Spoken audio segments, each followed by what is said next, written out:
اللہ آپ کا بھلا کرے. ابھی جہازوں میں بھی اللہ جانتا ہے لوگوں کو ٹائم نہیں دیتا. میں نے یہ ہمارے کوئٹہ والے ساتھی کتنے کوئٹہ خوزدار والے ہاتھ کھڑا کریں. سبحان اللہ الحمدللہ الحمدللہ.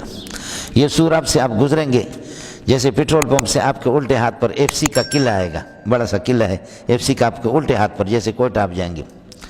اس میں لوگوں کو 30 روپے مزدوری ملتی تھی, 30 روپے بڑوں کو ملتی تھی مزدوری.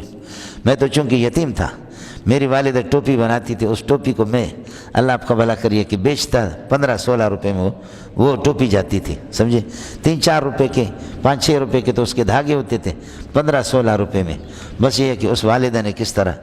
پھر میں ادھر گیا اس ایف سی والے قلعے میں, قرآن میں حفظ کر چکا تھا, اور رمضان ابھی نہیں آتا, 2-3 مہینے رمضان سے پہلے اس میں آ کر کے میں گیا ٹھیکیدار سے. میں نے کہا کہ میں مزدوری کے لیے آیا ہوں. تو کہنے لگے کہ آپ معصوم بچے ہیں, آپ کیسے اللہ آپ کو بھلا کرے مزدوری کریں گے. میرے ماموں وہاں رہتے تھے, وہ بھی میری والدہ کے ستیلے بھائی تھے, تو والدہ ان کے پاس رہ رہی تھی. تو میں نے کہا کہ جی اگر آپ دوسروں کو 30 روپے دیتے, مجھے اگر آپ 5 روپے دے دیں گے تب بھی میں روزانہ کوئی بلاک تو اٹھا کر کے مستری کو دے دوں گا. اگر بوری نہیں اٹھا سکتا بلاک تو اٹھا لوں گا, بلاک اٹھاتا ہوں جو کچھ کام ہوگا. تو ٹھیکیدار نے کہا کہ بچہ کیوں. میں نے کہا آدھا دے دیں, 10 روپے دے دے, 11 روپے دے دے, 5 روپے دے دے, میں مجبور ہوں. تو اس نے کہا کیوں. تو میں رونے لگا, میرے آنسو آ گئے. اس نے کہا ٹھیک ہے پھر آپ آ جائیں. تو میں جاتا تھا, بہرحال یہ کہ مزدوری کرتا تھا, اور میرے ہاتھوں میں ورم بھی آ گیا تھا, سمجھے, ہاتھوں میں ورم بھی آ گیا تھا. اب میں 1.5-2 کروڑ کی گاڑیاں ساتھی لے کر کے آتے ہیں, یا جہازوں میں چلا جاتا ہوں. جب ایف سی کے اس قلعے سے جاتا ہوں تو پھر اس کو سلام کرتا ہوں اور روتا بھی ہوں, سمجھے بھائی جان, مجھے رونا بھی آتا ہے. بس 10 آدھ ہم تیر شے پٹھان کہتے ہیں کہ یہ وقت بھی گزر جائے گا. یہ دن ہم نے دیکھے.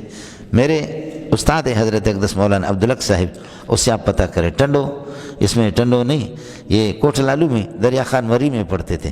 تو میں اللہ آپ کا بھلا کریں سب سے بدبخت پورے مدرسے کے اندر میں تھا. میں ناڑا بناتا تھا, یہ سندھی ناڑے دھاگے سے. میں اس میں اتنا ماہر تھا کہ 2 روپے کے دھاگے لیتے تھے, 6 روپے میں ہم بیچتے تھے, 4 روپے ہمارا فائدہ ہوتا تھا. اور میں بجلی اگر چلی جاتی, آپ ہفتے میں 1 نہیں بنا سکیں گے, میں ہفتے میں 5-5 6-6 بناتا تھا. اس میں اتنا ماہر تھا کہ بجلی چلی جائے 2-2 3-3 گھنٹہ اس طرح میرا ہاتھ چلتا. میں اس کا بڑا ماسٹر تھا.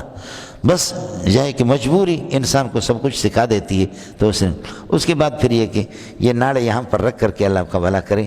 وہ اتوار کو پیڑی لگتی تھی, تو میں پھر یہ کہ جاتا تھا ادا اگٹ ویکو اگٹ اگٹ ویکو اگٹ اگٹ ویکو اگٹ, یعنی یہ ناڑے برائے فروخت, سمجھے, ناڑے برائے فروخت. تو وہ پیسے تھوڑے سے مجھے ملتے تھے, 3-3 روپے 4-4 روپے فائدہ ہوتا تھا. تو وہاں ایک نہر تھی, اس نہر کے کنارے پر وہ جو لائی ہوتی ہے, یہ لوگ سندھی لوگ بناتے گڑ سے اور چاول سے. ایک لائی لیتا تھا, او نہر کے کنارے تک کھڑے کھاتا جاتا تھا. پھر وہاں سے پھر اگلے اتوار کا انتظام ہوتا تھا کہ بس ایک لائی میں کھا رہا ہوں, سمجھے, یہ لائی. اللہ اللہ, میرے جتنے بھی ساتھی تھے پیسے والے, اب وہ سارے کے سارے وہ بہت پیچھے رہ گئے, میں بہت آگے نکل گیا, سمجھ بھائی جان. اور بعض ساتھی اس قسم کے ہوتے تھے کہ کپڑوں کے اندر بھی پیسے لاتے تھے, یعنی چادر میں بھی پیسے لاتے تھے.